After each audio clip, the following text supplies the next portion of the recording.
So the quantum mechanics. Now, why quantum mechanics? Why not classical mechanics? What is the classical mechanics? First of all, what is classical mechanics? So classical mechanics is something which is governed by Newton's laws. You know, first law, second law, third law. Force is equals to mass times acceleration. That's basically classical mechanics. If you exert a force on a particle, it's going to accelerate, right? So this is my classical mechanics, and usual classical particles, as we know, they all follow this Newtonian mechanics, right? If I exert the force on this given particle, it's going to follow my Newton's law. If I know the position and the velocity of this particle, say at t equal to 0, time t equal to 0, by using the Newton's laws, I can calculate the position and the velocity of this particle at any later time. How? How do I do that?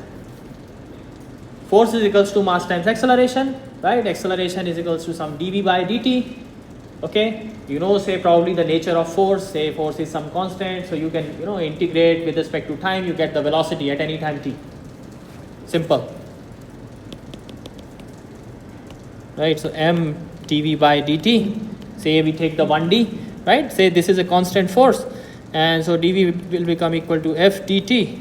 You integrate from say v naught to v dv, force you take out dt 0 to t. So at t equal to 0, you know the velocity v naught, it's given, say, and at any time t you want to calculate the velocity which is equals to v. So what will be the v? V is equals to v minus v naught will be equal to f times t. Okay, v is equals to some v naught plus f times t. You know the v naught, at any later time t you can calculate v. Similarly, v is given by dx by dt, x is the displacement, right? You can, because you already know the v, integrate it again, you also get a relation of x as a function of time. You can get that, provided you know the position at t equal to 0, because there will be some integration constant. So to calculate that, you have to know the position at x t equal to 0, right? So that's how we do in the classical mechanics. Okay. Now it turns out that for very small particles, this does not work. When we go to atomic scales, let's talk about the, say, electrons, this doesn't work. So for atomic particles, these Newtonian laws, they do not work. There are special set of laws that these tiny particles follow, and they are given by a different mechanics which is called quantum mechanics. Okay, as you have Newton's laws in the classical mechanics, corresponding to that, you have something similar in quantum mechanics. It is called Schrödinger equation. Okay, so when you talk about, say, electrons or any other tiny particles, so they may not behave as particles, because if they are particles, they should follow this. Okay, they may have some wave-like characteristics. They can behave sometimes as particles, but sometimes they can behave as a wave also. So they have a dual nature. Sometimes they behave as wave, sometimes they behave as particle, right? Depending upon what kind of experiment you are doing, they can behave differently. Okay, and their behavior is governed by the Schrödinger equation, which is basically a wave equation or a wave-like equation. Okay, so we'll talk about it, but let's look at some equations of the classical mechanics, right?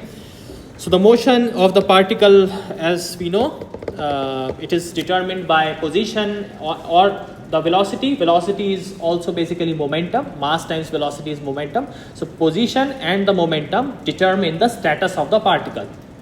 You know the status of the particle, right? So it's given by its position and its momentum in the classical mechanics, right? If we know the momentum, we can calculate, say, its kinetic energy. It's given by p square by 2m. We can calculate several other things similarly, and they are calculated by using Newton's laws, as we know. And as we have already talked about, if you know the particle's velocity and position initially, you can calculate them at a later time. This force can in general be related to some kind of potential energy, V, right? Say it's a conservative force. So conservative force means you can define a potential energy corresponding to that. So conservative force means the work done by the force between the 2 points does not depend on the path. Like gravity, like electrostatic force, okay? So in a crystal, what kind of forces we will have? Electrostatic forces. So they will be conservative forces. Conservative forces corresponding to them, we can define a potential energy. Two charges can have a potential energy between them, we know that, right? Proportional to Q1, Q2 divided by some distance between them, R, okay? So say V is that potential energy, and by definition, force is given by minus of del V by del X, if I'm talking about, say, only 1D. So gradient of the potential energy with a minus sign gives you the force, okay? So if you have been given the potential energy, you can calculate the force, you plug that here, right? In our case that we saw, force was constant. It means this potential energy must have some linear relationship with X, only then you will get a constant force, right? If V is, say, proportional to X, so then if I differentiate it, then I get simply some constant, okay? I plug in here, calculate position and velocity. So this is the state of the particle, xt, comma, pt. X is position, p is momentum, or velocity, vt, whatever you want to use. How do we determine the state of the particle in quantum mechanics? State of the particle in quantum mechanics, it is mathematically represented by a function, which is a function of space and time. The function is called, it's usually denoted by psi x comma t, and psi is called wave function, okay? So this function determines the status of the particle, not its position, not its velocity, but a function, a mathematical function, which has some wave-like characteristics. It's not a physical quantity, by the way. Psi x comma t does not have any physical meaning. It's a mathematical construct, but it still gives the status of the particle. Mod of psi square does have a physical meaning. We'll talk about it, okay? And in quantum mechanics, you cannot talk about deterministic things. What is the exact position of the particle? What is its exact velocity? I can't determine that in quantum mechanics. Not possible, because they are not defined. You can say that, okay, what is the mean value of the position? What is the mean value of the momentum? Yes, we can talk about those things, but we can't talk about the exact position, exact momentum of the particle. The particles do not behave that way. Now, in quantum mechanics, they are, as I told you, the evolution of this state function. So this is a state function, right? It gives the status of the particle. So it's called state function. In which state the particle is, it's given by psi x comma t. And evolution of this with respect to time and position is given by Schrödinger's equation, which is this. It's a differential equation. Okay, if you have seen a wave equation, that looks very similar to this. What do we have here? On the left hand side, I have iota h bar. H bar is called reduced Planck's constant. So Planck's constant is h. You divide that by 2 pi, that becomes h bar, denoted by h bar.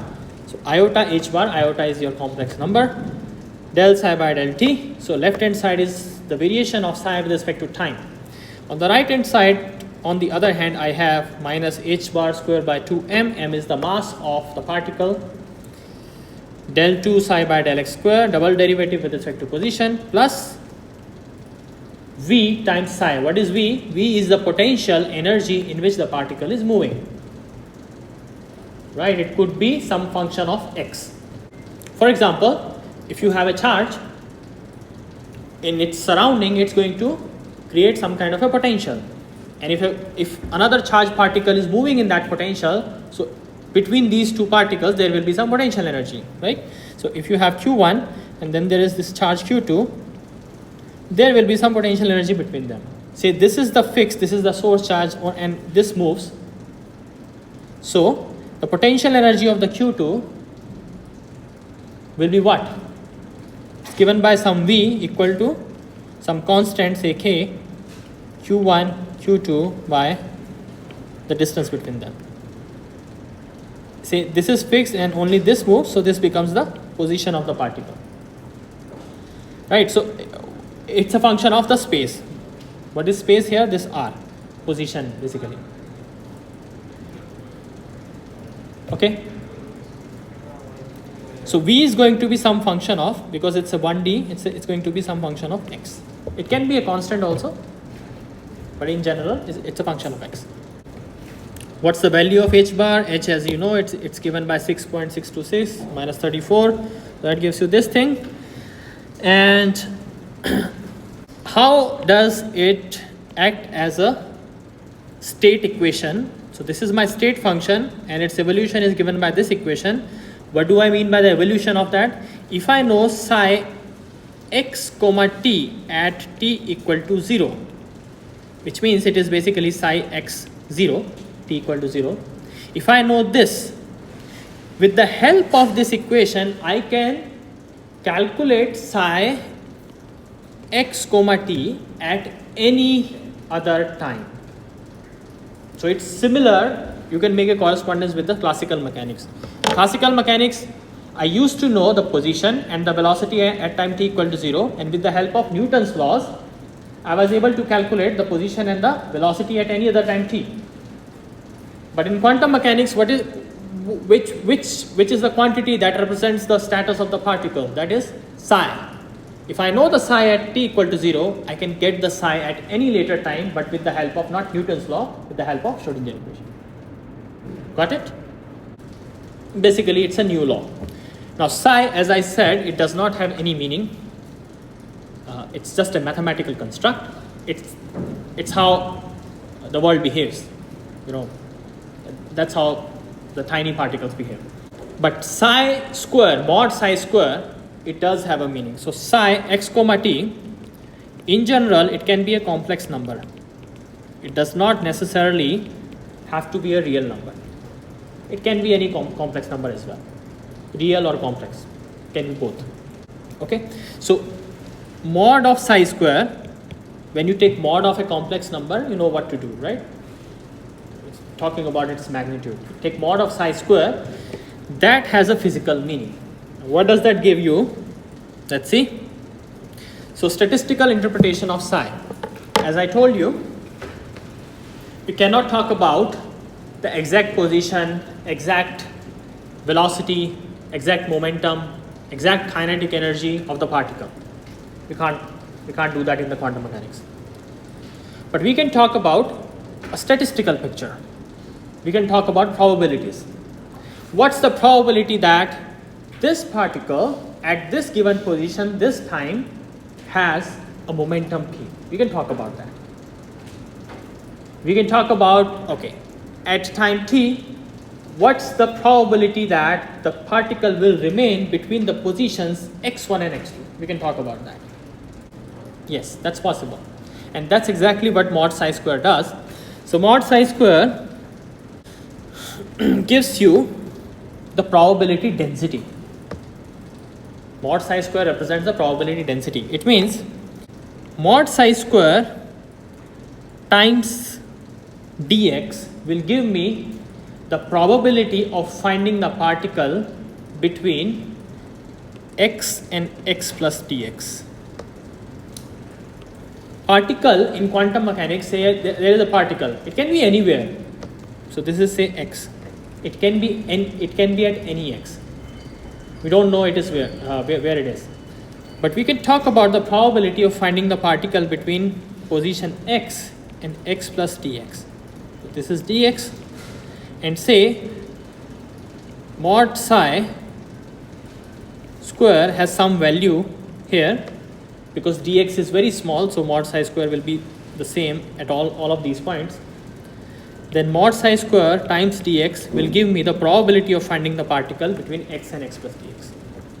What if I want to find the probability of finding the particle between, say, this and this, x1 and x2? How do I do that? So to find between x and x plus dx, I have mod psi square times dx. Between x1 and x2, if I want to find, I will simply integrate between x1 and x2. Right?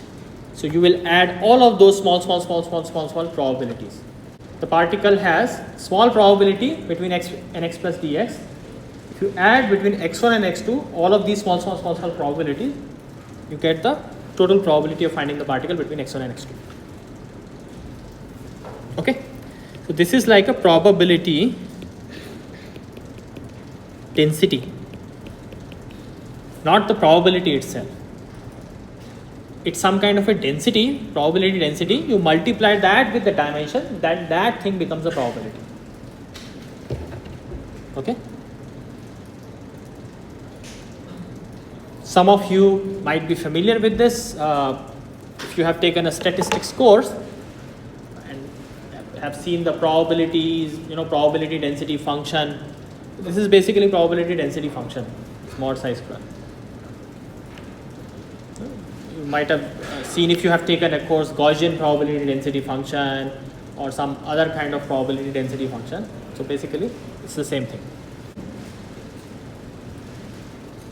So mod psi square may look like this. It's a function. Mod psi square will always be real. Psi may be complex, but if you take its magnitude, that becomes real. So mod psi square will also be real. And it may look like this, right? So, particle, now where is the particle? The particle is nowhere, exactly. It is basically spread out. You don't have exact particle, it's spread out in the space. You can only talk about, it can be between certain positions, you can talk about the probability. What do I mean by the probability, by the way, between x1 and x2? What is the meaning of the probability? Yes? It's a chance if I find it here, right? But for a chance, I will have to do several measurements. So say if I do 100 measurements and its probability mod psi square integration x1 to x2, say it gives me 0.1. It means only 10% chance. If I make, say, 100 measurements, only 10 out of those 100 measurements, I will find the particle between x1 and x2. In all the other 90 measurements, I will find it somewhere else. So that's the meaning of the probability here. Okay? When you do the measurement, you will find it at one place, by the way. It's not that the particle, if you do the measurement, you will see the particle at one of the positions. But it's like I'm repeating the exact same experiment again and again, and I'm getting different answers. You see the point? I'm doing the exact measurement again and again on the same particle, identical everything. But every time I find the particle at different positions. And I only talk about the chances that, between x1 and x2, how many times I find the particle in these ensemble of measurements. Okay?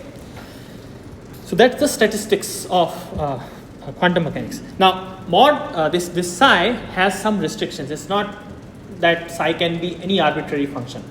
There are some restrictions on psi. It should be well behaved. Only then it can represent a physical so-called particle. So what are those restrictions? Let's see. Conditions for a realistic wave function. First condition is that psi must be finite everywhere. It cannot be infinity, minus infinity, right? It should be well behaved. So psi should be finite everywhere to ensure that the probability of finding the particle is finite. Because say in certain range, say this function blows up, it has a very high value, right? And if I integrate the probability there, so that will give me infinite probability. It should not happen, that does not make sense. So psi x should be finite everywhere to ensure that the probability of finding the particle remains finite. The second thing is that psi x should be square integrable. Square integrable means, so I told you that mod psi square times dx gives the probability of finding the particle between x and x plus dx in 1D. What can be the total probability? I mean, particle will be somewhere, right? Between minus infinity and infinity, I'm pretty sure that particle will be found. I mean, I'm 100% sure, not pretty sure. So from minus infinity to infinity, if I integrate mod psi square dx, that must be equal to 1. 1 means with 100% probability, I will find the particle between minus infinity and infinity. So that gives you this square integrable property. It has to be square integrable, otherwise it does not make sense. Okay. The next condition is that psi x should be continuous everywhere. There can't be arbitrary discontinuous jumps in the psi. So with these, let's take an example of psi. Let's solve it. So this is a question. We'll only do some parts here. Rest of the parts you can do at home. So at time t equal to 0, say the particle is represented by a wave function psi x comma 0. T is equals to 0. And from 0 to a, it is following some linear relationship, a x by a and capital A and small a are constants. And between a to b, it follows another relationship, again linear, b minus x times some constant. And at rest of the positions, it is 0. Okay, a, small a and b are constants. So first part is normalize psi. Basically find this capital A in terms of small a and b. So normalize psi means, sometimes what happens, I mean, I have written say psi equal to some a times say x, right? But a can't be arbitrary if I want it to be square integrable. Square integrable means minus infinity to infinity mod psi square dx must be equal to 1. If I keep this a any arbitrary number, this may not be fulfilled. So what we do, using this condition, we can obtain the value of a which will fulfill this. Okay, so you have psi given by this function now. You can impose this condition on the psi and calculate the relationship between capital A, small a and small. So can you do that? Do it. Take your time. So you need to integrate from minus infinity to infinity. Yeah, you can break that in 3 and maybe 4 regions. So you know that from 0 to a, so this is minus infinity to infinity mod psi square dx. You can shrink this integration from 0 to b because psi is 0 in all other places, right? So this will become 0 to b basically, right? Because this is non-zero here, otherwise it is 0. And this 0 to b, you can again break it into 2 parts, from 0 to a, which means mod a square x square divided by a square dx. Say a is a real number, so mod a will be a, right? So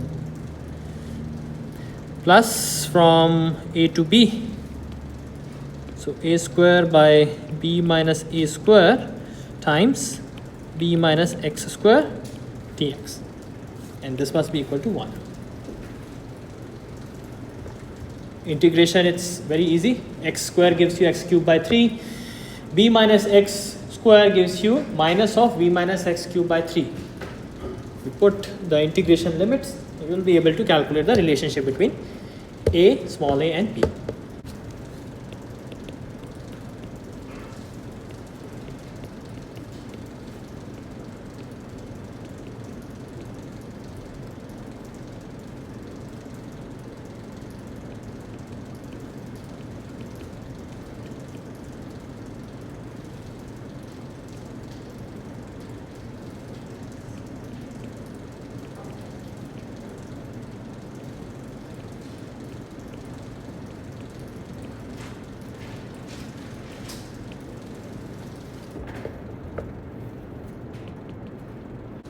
Okay, so next page is this. So you get this.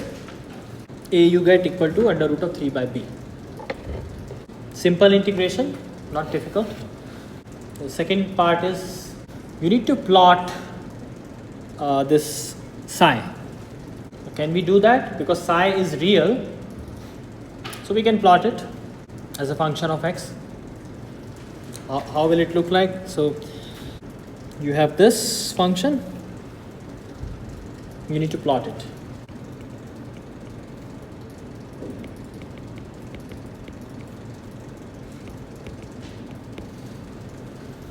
Now I'll have to assume some of the things.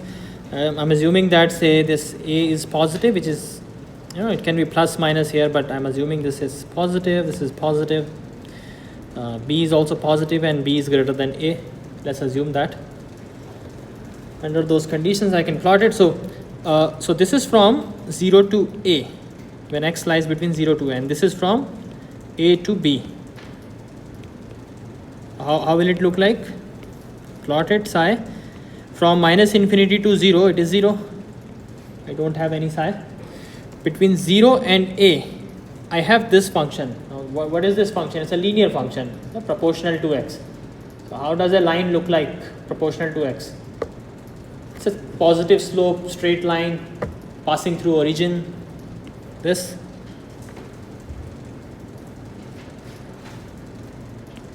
This is a, 0. Right? What will be the value here? Basically, this value will be a. If you put x equal to a here, this will cancel, that will give you a. The next part is this. So this is also a straight line equation because it has some constants into b minus x. X has one single power, first order. So that's a equation of a straight line. How will that straight line look like? Okay, at x equal to b, it has to 0. It has to be 0. Yes? So when I have b here, say, it's going to go to 0. And at x equal to a, this b and b will cancel. B minus a will cancel, so it will start from a. It starts from a, becomes 0 here, and you will have to simply connect that because it's a straight line. It's going to be something like this. And again, it is 0 here. So that's what my psi looks. And you can see that psi is finite everywhere. And it is not discontinuous. It is continuous function. The third part is that where is the particle most likely to be found? Where? If I talk about only one position, only one single position, where is it most likely to be found? At x equal to a. Because if you take mod psi square is going to be maximum here. Okay. If I ask you what is the probability of finding the particle at x equal to a, what is your answer?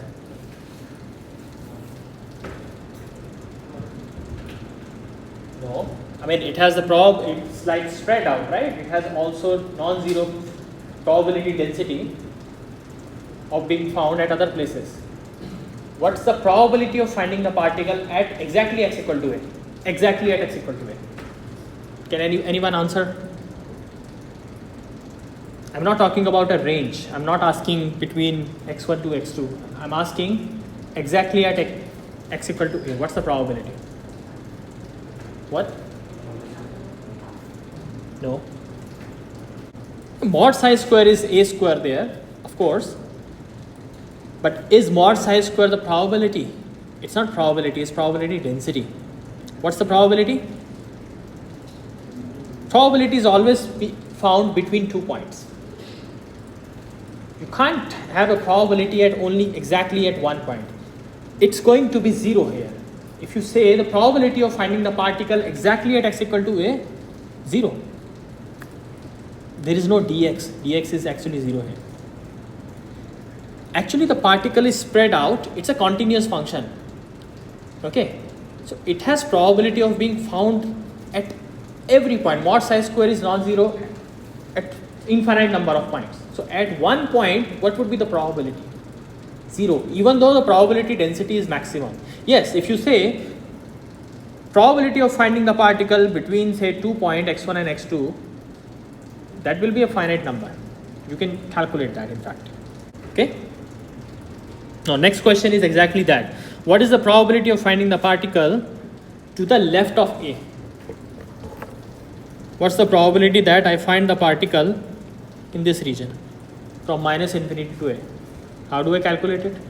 I simply do minus infinity to A mod psi square dx, and from minus infinity to 0 it is 0, so it will be 0 to a square x square by a square into dx. You can check this. Okay. Next is, what is the expectation value of x? Basically, it's asking, expectation value is actually the mean value. We'll talk about that in detail. Okay. But how do you calculate the expectation value? How do you calculate the mean value? If I have the probability of finding the particle at several x, there has to be some mean position. I should be able to calculate that. How do I do that? If I have a continuous function. So people who are again familiar with the statistics, you simply multiply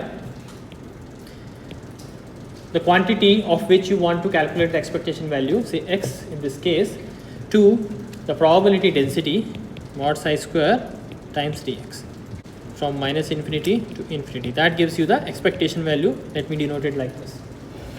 Again, we will talk about the expectation value in detail later on. So why does it make the expectation value, by the way? Do you get the logic behind this? Why? It's basically, you have this space, and let me divide this space into several small regions. Every region has a length of dx. Corresponding to every region, I have some small probability given by what? Mod psi square into dx. Yes?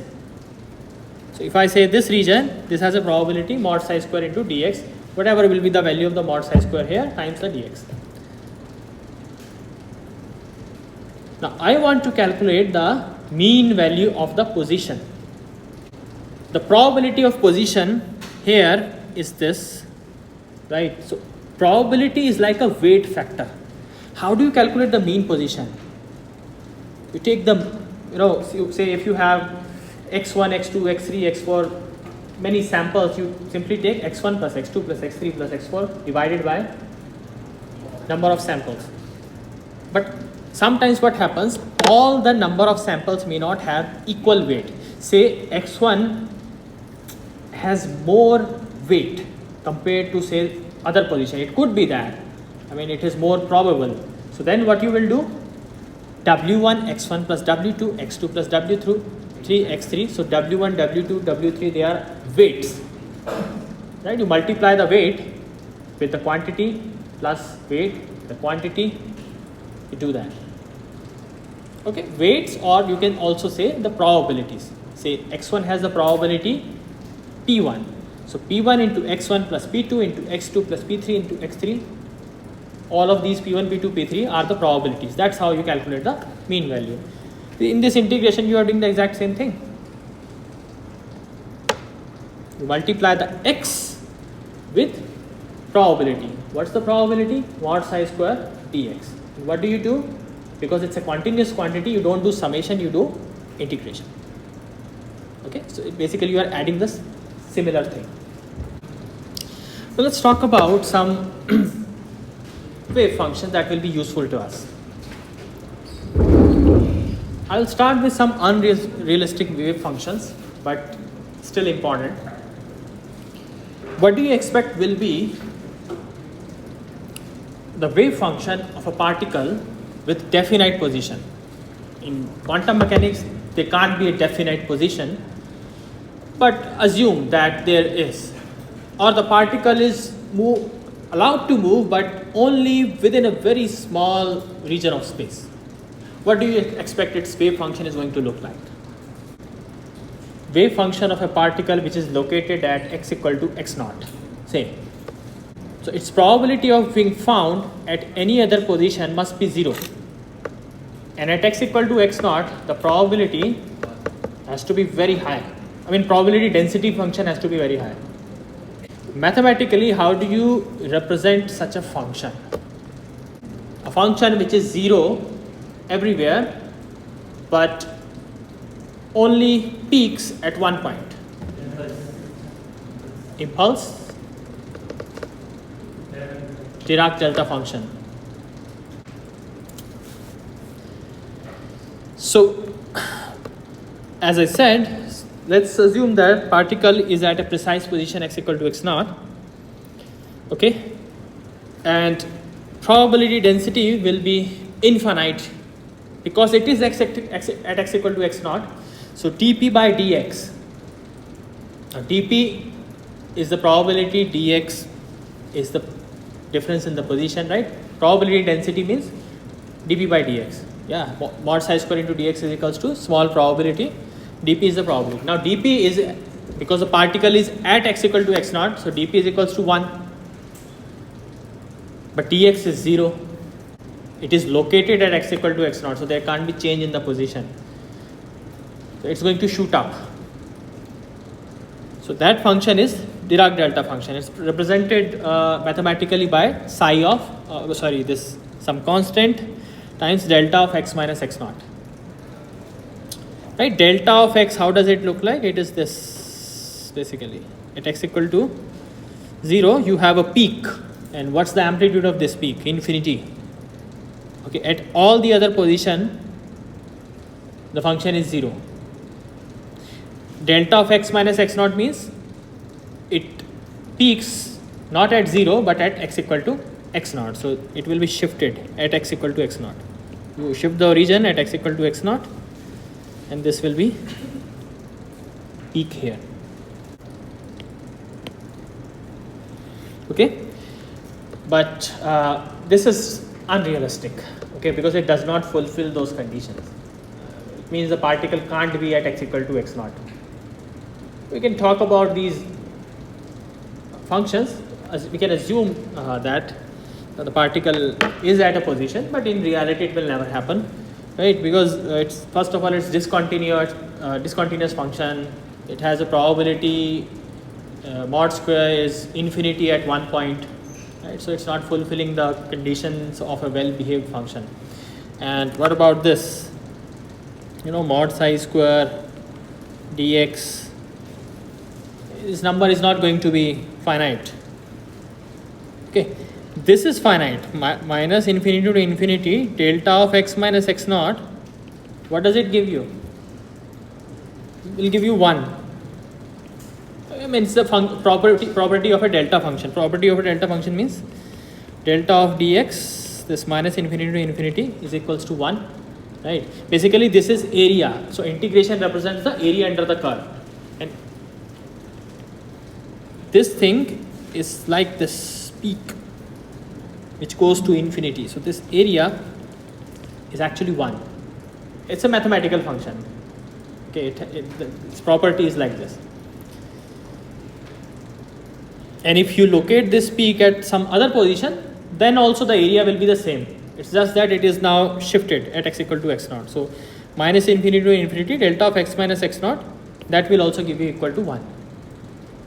But if you do mod psi square, I mean, you take multiplication of 2 delta function and then integrate, that will be infinite. Okay, that will not be finite number.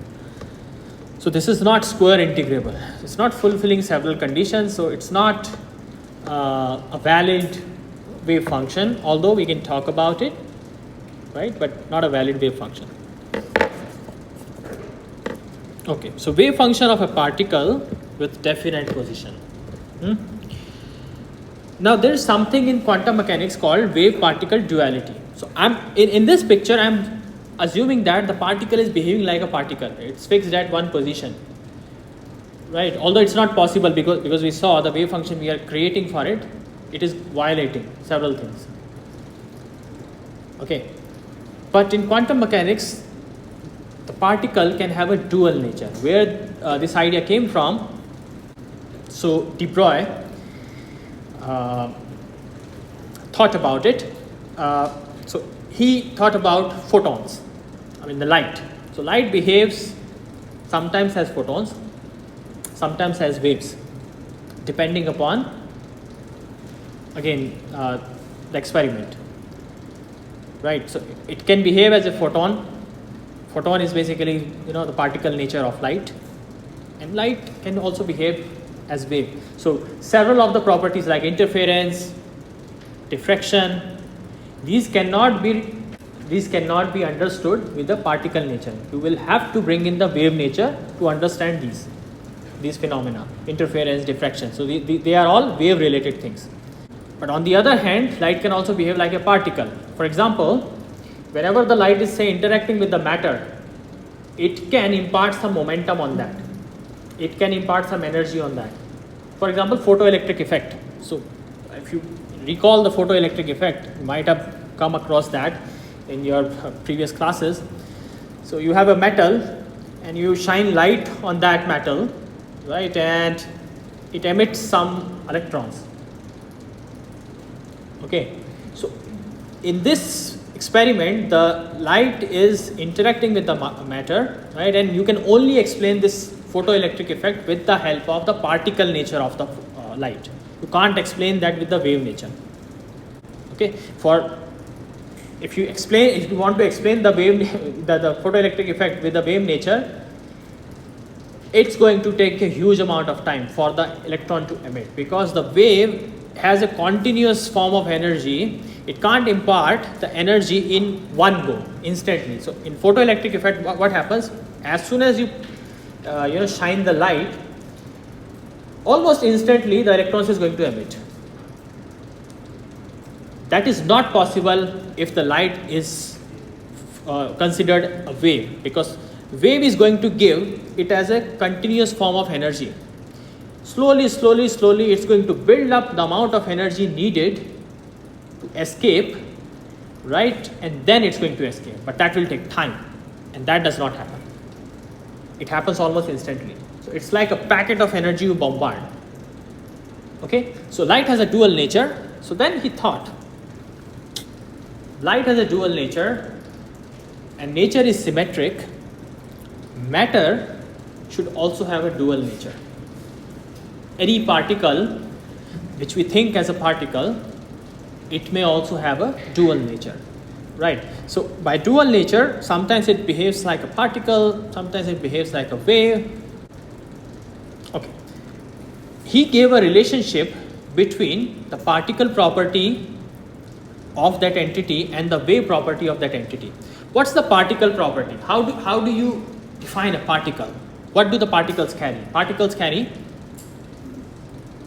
momentum, yes, and waves have a wavelength.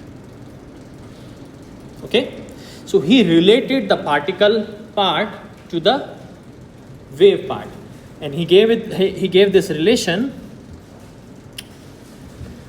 The wave associated with the particle has a wavelength lambda, and it is given by h by p. H is the Planck's constant, and this is known as de Broglie wavelength. Okay, lambda is equals to h by p. You probably know about it already, but it's a connection between the wave property, which is lambda, particle property, which is p. So k is the wave number. How do you define the wave number of a wave? 2 pi by lambda is called wave number, right? So you can also write the same relationship in the form of wave number. So p will become equal to h bar k if we write it in the form of wave number. So it will be p is equals to h by lambda. Lambda you put as 2 pi by k, right? So h by 2 pi is h bar. We have already talked about the wave function of a fixed particle, definite position, and now we know the dual nature of the particle. So particle can behave sometimes as a wave. Let's assume that the particle is fully behaving as a wave. So if it is fully behaving as a wave, how does a wave look like? If I plot a sine function or a cosine function, it spreads from minus infinity to infinity and keeps oscillating. So it's not located at one position, It is spread from minus infinity to infinity, right? So let's assume that the particle is like that. Particle is behaving like a wave. Now, if it is exactly behaving like a wave, what should it have? It should have a defined wavelength, well-defined wavelength. If it's a wave, it should have a well-defined wavelength. Yes? Okay. So, what wavelength? De Broglie wavelength, which is connected to its particle part. Lambda is equals to h by, say, p naught is the momentum of the particle, but it has, say, a well-defined wavelength associated with the particle. Because lambda is well-defined and lambda is given by h by p naught, it means the momentum of the particle is well-defined in this state, p naught. Yes, in our earlier case, the position of the particle was well-defined. In this case, lambda is well-defined and lambda is basically connected to the momentum. It means momentum is well-defined here, right? So that was fixed position state. It is definite momentum state. Now, in a definite momentum state, what do you think should be the wave function? No, particle is behaving like a wave. It should look like a wave. How do you define a wave as a function of x? I can do sine or cosine, but I can also do what we did in the reciprocal lattice, e to the power iota kx. K is the wave number given by 2 pi by lambda. You can also connect it to the p, so it will be p naught divided by h bar k. Why do I choose this but not sine kx or cos kx? Can you think about it? So k is p naught by h bar, and I'm saying that particle has one fixed momentum value. It means 1 k value. What can be the problem here? Cos kx. What's the problem in cos kx? Okay, what will be the value of cos kx if I have, say, k equal to k1, which is p naught by h bar, and I have another k2, which is minus p naught by h bar. What will happen to the cos kx? For k1 and k2 both, it's going to give me the same wave function, not allowed. If you have a fixed momentum state, it should correspond to unique wave function. K and minus k cannot give me the same wave function, not allowed. Okay, 1k represents one state, 2k represents, they should represent two states, not one state. One wave function, one state. Okay, cos kx not allowed. What about sine kx? So one gives me sine kx, another one gives me minus sine kx. Right, it's like plus and minus. So the only difference lies in the multiplication factor. So in quantum mechanics, if you have a wave function, say f of x, or say psi of x, better notation, and I simply multiply this by some constant. So a and psi of x, they actually represent the same thing. I can always normalize this, and it's the same thing basically. They behave the same way, right? You can always use some normalization constant in front of that. That doesn't matter. It carries the same information. The most important part of the wave function lies here, not here. You can multiply with any constant number. It doesn't matter.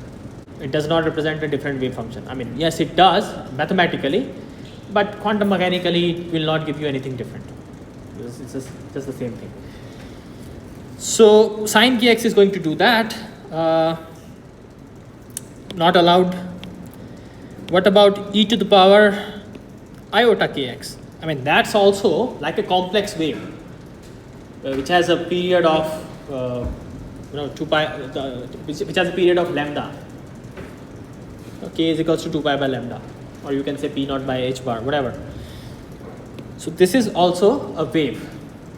Now let's see if it gives me two different wave functions for k1 and k2 or not. So one gives me e to the power iota p naught by h bar x, other one gives me e to the power minus iota p naught by h bar x. They are not the same wave functions, they are different wave functions. Okay, so this is fulfilling that. That's why I'm going to choose this, not the sine or the cos. Got it? So how do I now represent the wave function of a particle which has definite momentum? It is some constant time e to the power iota kx.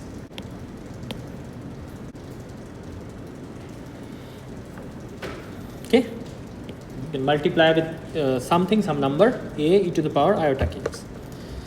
K is 2 pi by lambda, or you can write it as p naught by h bar, your wish, right? I haven't included the time part because the wave also has time dependency. I mean, how does a wave behave? You see the oscillation. If you take the snapshot of a wave, you will see oscillations at different positions. But these oscillations are not static, they are moving with time. So the wave form moves with time. So these oscillations that you see, you take a snapshot at t equal to 0, you take a snapshot at t equal to t1. So that snapshot is now going to move to a different position. Right? That's how a plane wave behaves. Okay? So if it is like this, at t equal to 0, it's going to get shifted at t equal to, say, some t1. Like this. So we say that the wave has moved. It has some velocity. Okay, so because it's a complex number e to the power iota kx, I can't actually draw things like these. Right? I mean, it's a complex number. How do I draw? I can't. But I cannot. But I can draw its real part and imaginary part. So real part will be cos, imaginary part will be sine. So how does it look like? It looks like, real part looks like this, imaginary part looks like this. How will the probability look like? Mod psi square. Probability of e to the power iota kx. Probability density function. Mod psi square means psi into psi star. Psi star is a conjugate, complex conjugate of psi. So e to the power iota kx into e to the power conjugate will be minus iota kx.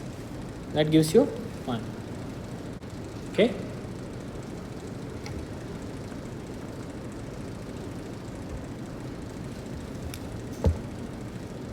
So it's a constant thing.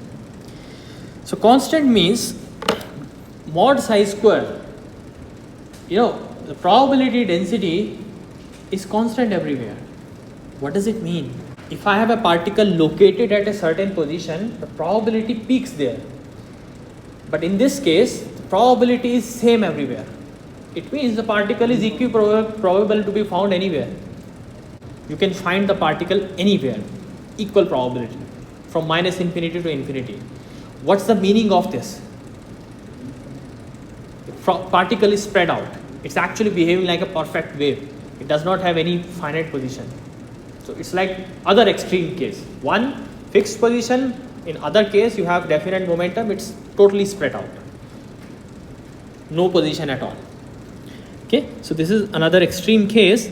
How do you find this A? So I had that A here, A e to the power iota kx. You can, use that square integrable property, mod psi square dx from minus infinity to infinity must be equal to 1. But is it square integrable? It will not be square integrable. Why? Mod psi square will be a square. I mean, I simply took the e to the power iota kx part here. But if I multiply it with some a, what do I get? Mod a square. And say a is any non-zero finite number. So mod a square will be some non-zero finite quantity. Now integrate this thing with respect to x. What do you get? If you integrate a constant from minus infinity to infinity, what will be the answer? Infinity. Yes, you keep adding the same number again and again, so it will become infinity. This gives you infinity. So this function is not square integrable, so it cannot represent a real wave function. So again we are talking about a hypothetical case. because we went to the other extreme. So it means the particle cannot have a definite position, particle cannot have a definite momentum. In reality, the picture lies somewhere in between. Okay, so how will a real wave function look like? It does not look like a sine, cosine wave, it does not look like e to the power iota kx. It does not look like a peak, like a delta function. So how does it look like? A realistic wave function will look something in between. That's called a wave packet. A realistic wave function of an electron is neither a plane wave nor a delta function. It's a wave packet. What's a wave packet? Wave packet is a realistic wave function which will fulfill all the things we are looking for. How will it look like? It looks like this. It has some oscillations, but not throughout minus infinity to infinity. It has oscillation between, you can say between x1 and x2. Major oscillations are located between x1 and x2. It means the probability of finding the particle in this range is almost equal to 1. So the particle will be found between this. You are going towards an actual particle picture. So particle is going to say move here and there, right? It carries probability with it. Okay, and that probability is this. It is not located at one point, but it is like a spread out, but not spread from minus infinity to infinity. It is between certain regions. So that region, the probability, the whole thing moves as the particle moves. So you can say the center of this kind of behaves like a particle. This whole thing is going to move, so its center is going to move. Right? So you can think of it as that the particle is somewhere located here, although this is not exactly true, but just an easier way to look at the wave packet. So the wave packet is going to move as a whole thing. Okay.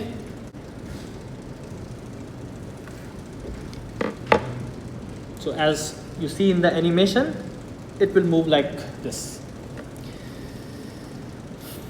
How does this mod psi square look like? It will look like this.